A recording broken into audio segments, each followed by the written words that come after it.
Hi, I'm Marty Nemko.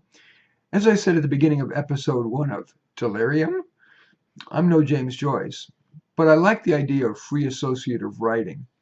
So, unedited, uncensored, I offered the thoughts that flew through my head as I sat here at my keyboard. I feared that my words could be chastised as self-absorbed, politically unacceptable, who knows what lurks in the hearts of men and women. But the comments were all kind. Interestingly, all the comments weren't on the text, but on my reading of it on YouTube. So I offered episode 2, and here, episode 3.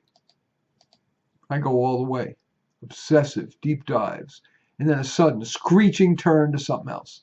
I did that with bromeliads. I did it with rose breeding. I did it with writing articles for Psychology Today. No harm done there, but I fear it could happen to my lifetime of 70-hour work weeks, even if some disgusting disease doesn't befall me and therefore forces me to not work 70 hours a week. Increasingly, there's this voice that's whispering in my ear, saying things like, "You didn't make much difference anyway. Go have fun." Or, "You're not as good as you thought. Give it up." Or, "Everyone can't be wrong in pursuing happiness. Only you, the schmuck, obsess about productivity maximally benefiting your sphere of influence." Stay tuned. Let's see what happens. It seems so random which pop songs end up being hits. The winners and the losers often seem interchangeable. How much of what makes a song a hit, the song, and how much is the marketing, or whether the singer is particularly outrageous? Blinking bustiers with the singer's career boosted by a conveniently timed equipment malfunction. Does it help to be the biggest Trump hater? I like people watching. For example, does that guy look well? Is she putting too much effort into her makeup?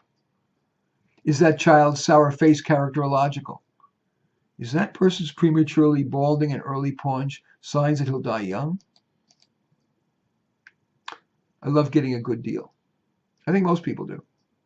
That's why it's important for me to try to make every client feel like he or she is special, like we have special kinship, or that I feel a particular empathy for their plight. I love the owners of hole-in-the-wall restaurants. They work so hard and so long to give sustenance and pleasure to others, all for a price that even poor people can at least occasionally afford. I respect restaurant workers too, but I know that those small restaurant owners work insanely long hours, and they've usually invested all their hard-earned money on a venture that's very risky. Most restaurants go bust. I also love coffee. Coffee, as my mother used to say, it agrees with me. It does. It sharpens my thinking. It raises my baseline mood from a 4, which is what it is, to a 7 or maybe even an 8. Even decaf seems to move me to a 5 or 6. I've met people with recurring cancer who are more upbeat than I am normally. I'm convinced that one's genetics, more than external events, affects one's demeanor.